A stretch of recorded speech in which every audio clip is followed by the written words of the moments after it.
বন্ধুরা, আজকে আমরা শিখতে চলেছি মার্ক সফটওয়্যারে আপনি সেল বিল করার সময় কাস্টমারদের কাছ থেকে আপনি অ্যাডভান্স চেকটা আপনি কিভাবে রিসিভ করবেন। ভীষণ ইন্টারেস্টিং আজকের টপিকটা হতে চলেছে। কারণ আপনি সেল বিল করছেন, ঠিক সেল বিলটা করার পরেই কিন্তু সফটওয়্যার আপনাকে জিজ্ঞাসা করবে যে আপনি কি অ্যাডভান্স চেকটা আপনি রিসিভ করবেন এখন? আমরা কি করতাম আগে? আমরা কিন্তু আগে অ্যাডভান্স অর্থাৎ পিডিসি চেক বা অ্যাডভান্স চেক কিন্তু আমরা আগে রিসিভড করে নিতাম। বাট এখানে আজকে এমন একটা অপশন নিয়ে কথা বলতে চলেছি, সেটা হচ্ছে সম্পূর্ণ আপনি সেল বিল জেনারেট করার পরেই সফটওয়্যার আপনাকে জিজ্ঞাসা করবে, পার্টির কি কোনো অ্যাডভান্স চেক আছে? সেটাকে আপনি এন্ট্রি করতে চান? যদি চান তাহলে আপনি সেল বিল করার পরেই কিন্তু অ্যাডভান্স চেকের ডিটেইলসটা আপনি এন্ট্রি করে দেবেন, যেটা অটোমেটিক্যালি পিডিসি তে কনভার্ট হয়ে যাবে। এবং পিডিসি থেকে আপনি সেটাকে ব্যাংকে পোস্ট করবেন, সেটা অটোমেটিক্যালি কাস্টমারের অ্যাকাউন্টে গিয়ে কিন্তু হিট করবে। তো আজকে পুরো প্রসেসটা দেখাবো আজকের এই ভিডিওতে। তো ভিডিওটা স্কিপ করবেন না, ভালো করে দেখবেন। শুরু থেকে শেষ পর্যন্ত দেখুন, সেটা ভালো করে বুঝুন এবং বুঝে আপনার সিস্টেমে যদি আজকের এই ভিডিওর রিকোয়ারমেন্ট আপনাদের থাকে, তাহলে অবশ্যই কিন্তু প্রপার ওয়েতে ইউটিলাইজ করুন। ওকে? তো আপনারা যদি এখনো পর্যন্ত আমাদের চ্যানেলটি যদি সাবস্ক্রাইব না করে থাকেন, তাহলে অবশ্যই আমাদের চ্যানেলটি সাবস্ক্রাইব করুন। পাশে থাকা বেল আইকনে ক্লিক করুন, যাতে সবার প্রথমে নতুন নতুন ভিডিওর নোটিফিকেশন আপনার কাছে পৌঁছে যেতে পারে। তো চলুন দেখে নেওয়া যাক ওভারঅল প্রসেসটাকে আমরা কিভাবে ইমপ্লিমেন্টেশন করি। সবার প্রথমে আমরা মার্ক সফটওয়্যারটিকে ওপেন করছি। মার্ক সফটওয়্যারটি ওপেন করে আমরা মেইন মেনুতে চলে এসেছি। মেইন মেনুতে এসে আমরা কি করব, সবার প্রথমে পার্টি হয়তো আমাকে অ্যাডভান্স চেক পেমেন্ট করেছে, তার জন্য আমরা কোথায় যাব? তার জন্য আমরা অ্যাকাউন্টসে, অ্যাকাউন্টস থেকে আমরা কোথায় যাব? এখানে পিডিসি চেক এন্ড ক্যাশ, এখানে গিয়ে আমাদেরকে এন্ট্রি করতে হতো। ঠিক আছে? বাট আমরা কিন্তু আজকে এইখানে সেইভাবে অ্যাকাউন্টস এর পার্টটা কিন্তু আমরা করব না, আলাদাভাবে করব না। আমরা কিভাবে করব? আমরা যখনই সেল করব, সেল করার পরেই কিন্তু সফটওয়্যার আমাকে পিডিসি ডিটেইলসটা কিন্তু ফিল আপ করতে দেবে। কিভাবে দেবে? জাস্ট একবার দেখিয়ে দিচ্ছি, তারপরে দেখাবো কিভাবে আমরা কোন কোন অপশনগুলোকে এনেবল করেছি। তার জন্য চলে যাবো আমরা ট্রানজাকশনে, সেলে যাব, বিলে যাব। বিলে গিয়ে সাপোজ আপনি বিল করেছেন, ধরলাম আমি দত্ত মেডিকেল এজেন্সিকে আমরা বিল করেছি। জাস্ট এন্টার করব, এন্টার, এন্টার করে আমরা আইটেম লিস্টে চলে আসবো। সাপোজ আমরা বিক্রি করছি সেটজিন, বিক্রি করছি 10টা বিক্রি করছি, 320 টাকা হয়েছে। সাপোজ আমরা বিক্রি করছি অ্যামলোকাইন, অ্যামলোকাইন বিক্রি করছি 10টা। টোটাল আমার কত হয়েছে? 2320 টাকা। দেখুন 2320 টাকা যখনই হয়েছে, জাস্ট কিবোর্ড থেকে এন্ড কি বাটন প্রেস করবো, এই যে লম্বা দাগ থাকাকালীন কন্ট্রোল ডাব্লিউ প্রেস করতে পারি। জাস্ট এখানে এন্ড কি বাটন যেই প্রেস করছি, দেখুন সফটওয়্যার কিন্তু মার্ক সফটওয়্যারের জাদু দেখুন। আশা রাখবো আমি এই ধরনের ভিডিও আপনারা আগে কোনোদিনও পাননি। কারণ আমি চেষ্টা করি কিছু কিছু ইউনিক ভিডিও আপনাদেরকে দেখানোর জন্য, যাতে আপনারাও ঠিক এই ধরনের অপশনগুলো আপনাদের সফটওয়্যার ইউটিলাইজ করে ম্যানেজমেন্টটা যেন বেটার হয়, সেটা আমি চেষ্টা করি। ঠিক আছে? তো দেখুন এখানে সেল বিল জেনারেট করার পরেই কিন্তু আপনাকে পিডিসি ডিটেইলস কিন্তু দিয়ে দিয়েছে। বলছি চেক নাম্বার কি আছে? আপনি এখানে চেক নাম্বারটা দিয়ে দিন 1 2 3 4 5 6। কত টাকার অ্যামাউন্ট? সফটওয়্যার কিন্তু অটোমেটিক্যালি এই অ্যামাউন্টটা নিয়ে নিয়েছে। এন্টার করুন কোন ডেটের চেকটা রয়েছে, সেই চেক নাম্বারটা এখানে থাকবে। ব্যাংক নেম কি আছে? সাপোজ ব্যাংক নেম আছে Canara Bank, Canara Bank. Branch কি আছে? সাপোজ কল্যাণী। দিয়ে জাস্ট আপনি এন্টার করে দিন। এন্টার করলেন, অটোমেটিক্যালি কিন্তু আপনার অ্যাকাউন্ট কিন্তু পিডিসি এন্ট্রি কমপ্লিট হয়ে গেছে। দেখিয়ে দেবো কিভাবে। তার জন্য চলে যাব অ্যাকাউন্টসে, অ্যাকাউন্টস থেকে আমরা চলে যাব ব্যাংক পেইন স্লিপ। কারণ আমরা যখনই পিডিসিটা যখনই পিডিসি পোস্ট ডেটেড চেক অর্থাৎ অ্যাডভান্স চেক যখন আমরা এন্ট্রি করে থাকি, সেই অ্যাডভান্স চেকটাকে যদি আমরা ব্যাংকে যদি ডিপোজিট না করি, তার জন্য কি করতে হবে? আমাদের পে স্লিপ বানাতে হবে এবং পে স্লিপ বানানোর পরে আমাকে ব্যাংকে গিয়ে ডিপোজিট করতে হয়। তার জন্য আমরা কি করব? ব্যাংক পেইন স্লিপে ক্লিক করছি। পেইন স্লিপ পোস্টেড কখন দেখবো? যখন আমরা ব্যাংকে ডিপোজিট হয়ে গেছে। সেটা আমি কি পোস্টেড হয়ে গেছে ব্যাংকে, সেটা আমি পোস্টে গিয়ে দেখতে পারবো।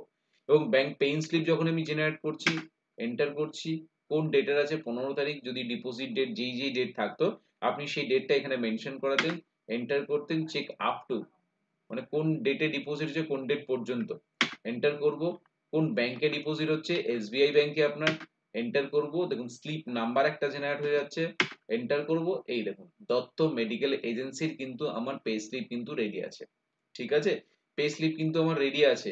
এবার আমরা কি করব? এখানে দেখুন নিচের দিকে একটা অপশন দেওয়া রয়েছে প্লাস, প্লাস হচ্ছে আমরা কি করব, প্লাস মানে হচ্ছে আমি এখানে সিলেক্ট করছি, দেখুন যখনই প্লাস করলাম আমি প্লাস করে সিলেক্ট করে আমি পোস্ট করে দিলাম, ঠিক আছে, প্লাস সিলেক্ট করে কিন্তু পোস্ট করে দিলাম। আবার যদি আমি কিবোর্ড থেকে মাইনাস সাইনটা প্রেস করি, কিবোর্ড থেকে যদি আমি আবার কি করব, যদি আমি এখানে দেখুন নিচে অপশন দেওয়া রয়েছে না, এখানে দেখুন অপশন দেওয়া রয়েছে যে আমি যদি আমি পোস্ট করতে চাই, পোস্ট F3, অর্থাৎ আমি যখনই F3 অথবা প্লাস পোস্ট অল, যদি আপনার এখানে প্রচুর যদি আপনার এন্ট্রি করা থাকতো তাহলে আপনি F3 বাটন প্রেস করে পোস্ট করতে পারতেন। আমি আরো একবার দেখিয়ে দিচ্ছি, অ্যাকাউন্টসে যাচ্ছি, অ্যাকাউন্টস থেকে আমি কোথায় চলে যাব, ব্যাংক পেইন স্লিপে যাব, এইখানে দেখুন যেহেতু আমি পোস্ট করে ফেলেছি প্লাস সাইন প্রেস করে, তো ব্যাংক পোস্টে চলে যাচ্ছি, দিয়ে এন্টার করছি, এসবিআই কে সিলেক্ট করছি, এন্টার করছি, দেখুন দুটো, তার আগে একটা করেছিলাম এখন একটা আছে। আমি যদি এই দুটো পোস্ট করা ব্যাংকে ডিপোজিট করাকে যদি আমি আবার আনপোস্ট করে দিই, তার জন্য কি করতে হবে, এই দেখুন F3 বাটন প্রেস করতে হবে, কিবোর্ড থেকে F3 বাটন প্রেস করব, অল, অর্থাৎ যত রকমের আপনার ব্যাংকে আপনি যেটা পোস্ট করেছেন সেটাকে আপনি আবার আনপোস্ট করতে পারেন। যখন আমি আনপোস্ট করেছি এস্কেপ করছি, আমি কিন্তু আবার কিন্তু অ্যাকাউন্টসে যাব, ব্যাংক পেইন স্লিপে যাব, এরকম পেইন স্লিপে যখনই যাচ্ছি অটোমেটিক্যালি কিন্তু আমার এখানে কিন্তু চলে আসবে, আমার এখানে কিন্তু দুটো পিডিসি চেকই কিন্তু এখানে চলে আসবে, ঠিক আছে। তো আপনি চাইলে এখানে প্লাস সাইন প্রেস করে করে আপনি পোস্ট করতে পারেন এক একটা, অথবা আপনি চাইলে এখান থেকে F3 অর্থাৎ পোস্ট অল, কিবোর্ড থেকে F3 বাটন প্রেস করে কিন্তু অল বা যতগুলো একসাথে করা আছে একবারই কিন্তু আপনি আপলোড করতে পারেন, ঠিক আছে। তো আমি এখানে যদি কিবোর্ড থেকে যদি আমি প্লাস সাইন প্রেস করি, সাপোজ আমি অমিতাকে প্লাস সাইন প্রেস করলাম, অমিতা কিন্তু পোস্ট হয়ে গেল। দত্ত মেডিকেল এজেন্সি আমি যদি F3 বাটন প্রেস করি, ও দেখুন F3 বাটন প্রেস করলাম মানে যত আপনার পোস্ট ডেটেড চেক যা ছিল সব কিন্তু আপলোড হয়ে গেল, ঠিক আছে। হলো না খুব ইন্টারেস্টিং, ভীষণ মজার হলো না? কারণ হচ্ছে এত সুন্দর অপশন যদি আপনি আপনার সফটওয়্যারে ইউটিলাইজ করেন, তাহলে সেক্ষেত্রে কিন্তু আপনি আপনার পিডিসি যে ম্যানেজমেন্ট যেটা রয়েছে, অ্যাডভান্স চেক যেটা রিসিভ করেছেন সেটার ক্ষেত্রে আপনার এন্ট্রিটা খুব সহজ এবং ইজি হয়ে যাবে, তাই না? তো এবার আমি দেখাবো কিভাবে আমরা অপশনটাকে এনাবেল করেছি। তার জন্য স্কেপ করছি, স্কেপ করে বেরিয়ে যাচ্ছি, বেরিয়ে যাওয়ার সাথে সাথে আমরা কোথায় যাব, তার জন্য আমরা কি করব, কন্ট্রোল ইউ বাটন প্রেস করব, অর্থাৎ সুপারভাইজার আইডি দিয়ে লগ ইন করবো, দিয়ে লগ ইন করেছি, লগ ইন করার পর আমরা চলে যাব কোথায়, মাস্টার্স, মাস্টার্স থেকে mark setup, control room, control রুমে গিয়ে সার্চ ইউনালে আসবে, এখানে লিখবো advance, VANCE, advance cheque, CHEQUE, advance cheque বলে সার্চ করেছি, করে এই যে প্রথম অপশনটা রয়েছে PDC cheque receipt and issue on sale, যদি আপনার পারচেসের প্রয়োজন হয় তাহলে বোথ রাখতে পারেন, যেহেতু আপনার আমরা সেলে দেখাচ্ছি তাই আমরা এখানে অ্যাজ এ এস হিসেবে দেখাচ্ছি, সেল হিসেবে দেখিয়ে দিচ্ছি, দিয়ে এন্টার করব। এই যে এই অপশনটা রয়েছে যে number no sales allowed without advance cheque, অর্থাৎ আমরা যখনই বিলিং এ ঢুকবো, যদি মনে হচ্ছে না আমার যে আমি প্রত্যেকটা বিল অ্যাডভান্স চেক ছাড়া আমি করব না, তাহলে সেক্ষেত্রে কিন্তু আপনি অপশনটাকে ইয়েস রাখতে পারেন।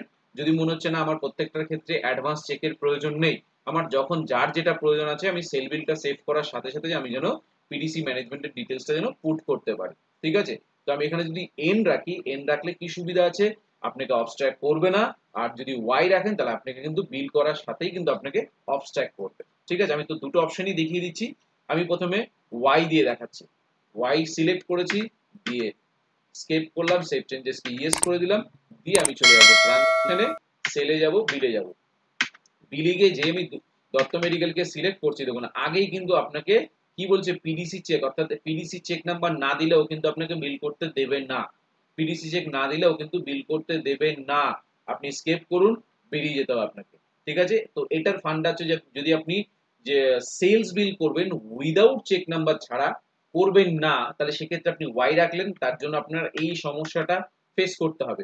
যদি মনে হচ্ছে আপনার এই ধরনের রিকোয়ারমেন্ট থাকে তাহলে আপনি সেকেন্ড যে অপশনটা রয়েছে ওটাকে ওয়াই রাখবেন। যদি আপনার মনে হচ্ছে না আমার দরকার নেই, সবার আমি অ্যাডভান্স চেক রিসিভ করি না, আমার লাস্টের দিকে আমি যখন যদি প্রয়োজন হয় তাহলে আমি রিসিভ করব, তাহলে সেক্ষেত্রে আপনি অপশনটাকে নো রেখে দেবেন। দেখুন masters, mark setup, control room, advance cheque, advance, VANCE, advance cheque, CHEQUE, advance check.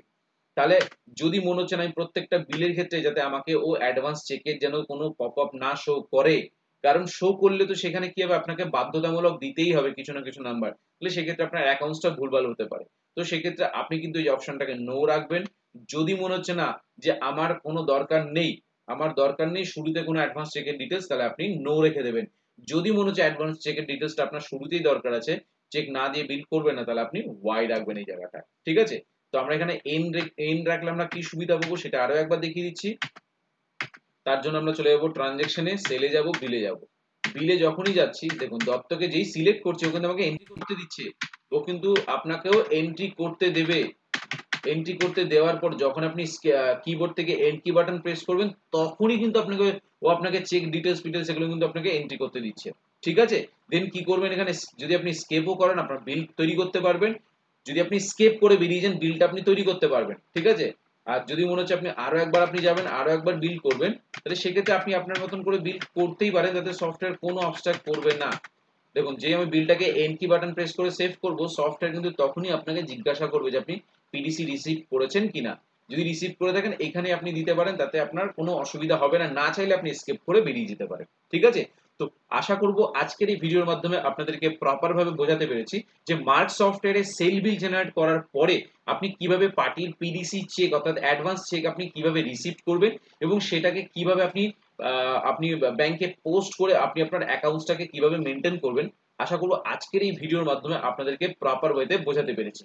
এই ভিডিও থেকে যদি আপনাদের বিন্দুমাত্র যদি উপকার হয়ে থাকে, তাহলে অবশ্যই আমাদের ইনফ্লুয়েন্স টেকনোলজি সুদেব চ্যানেলটিকে সাবস্ক্রাইব করুন, পাশে থাকা বেল আইকনে ক্লিক করে দিতে সবার প্রথমে নতুন নতুন ভিডিওর নোটিফিকেশন আপনার কাছে পৌঁছে যেতে পারে।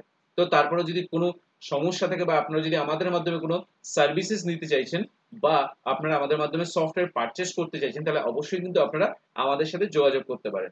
আমার নাম সুদেব শীল, আমার ফোন নাম্বার হচ্ছে 8336049496। আমার অল্টারনেটিভ নাম্বার হচ্ছে 8910468058। এটা আমার হোয়াটসঅ্যাপ নাম্বার, আপনারা চাইলে সরাসরি আপনারা আমাদের সাথে হোয়াটসঅ্যাপে যোগাযোগ করতে পারেন। তো ভিডিও ভালো লাগলে অবশ্যই লাইক করুন, শেয়ার করুন এবং কমেন্টস এর মাধ্যমে জানান ভিডিওটা কেমন হয়েছে। ভিডিও ভালো লাগলে অবশ্যই আমাদের চ্যানেলটিকে সাবস্ক্রাইব করে আমাদের সাথে জুড়ে থাকুন। তো সবাই ভালো থাকবেন, অসংখ্য ধন্যবাদ।